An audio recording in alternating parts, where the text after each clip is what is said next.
او یادو ساته دا خبره اق خلق چې هغه د علماو توهین کوي، اق خلق چې د علماو سپکه کوي، اق چې د علماو پسې خبرې کوي، علماو ته کنځلې کوي، سپک نظر ورته کوي، یادو ساته دا سړی به الله دنیا نه بی ایمان بوزي. دا سړی چې کله قبر کې کیدی د دې مخ به الله د قبر د قبلې نه واړی، د دې مخ به قبلې ته نه مخامخ کیږي. دا چې د علماو توهین کړي، دا چې د علماو سپکې پسې لګېدلې دی، دا چې د علماو بې عزتي او بې حرمتي کوي، دا سړی به بې ایمانه دنیا نه ځي. د دې په نسل کې به الله عالم نه پیدا کوي، د دې په نسل کې به الله خیرخوا سړی نه پیدا کوي، د دې په نسل کې به داسې سړی نه وي چې هغه راشي او د پلار سر ته ودرېږي، راشي د نیکه سر ته ودرېږي، یو رکوع یو سپارت تلاوت وکړي او د خپل پلار نیکه ته دعا وکړي چې تا ما سره ښه کړي دي، تا ما ته قرآن ښودلی و. یادو ساتئ خیر دی په دنیا نظر واچوئ، د دنیا خلک وګورئ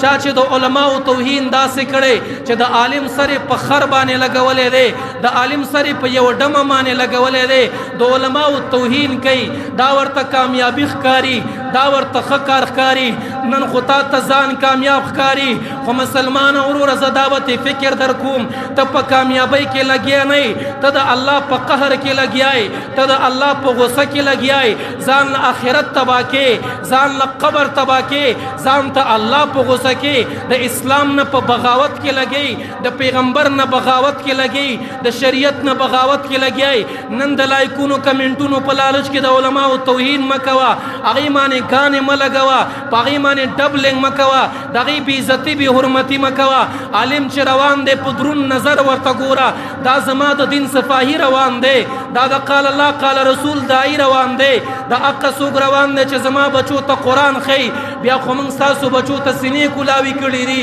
بیا خو موږ تاسو ته سینې کولاوي کړي دي، موږ ته زموږ ګناه راوښایې، موږ ته زموږ غلطي راوښایې، موږ خو ستاسو دپاره لګیا یو، موږ خو ستاسو دپاره جومات او مدرسه کې ناست یو، موږ خو ستاسو د بچو د آخرت فکر کوو. نو د علماو توهین مه کوئ، او چا چې د علماو توهین کړي اخري انجام انتهایی خراب او تراب.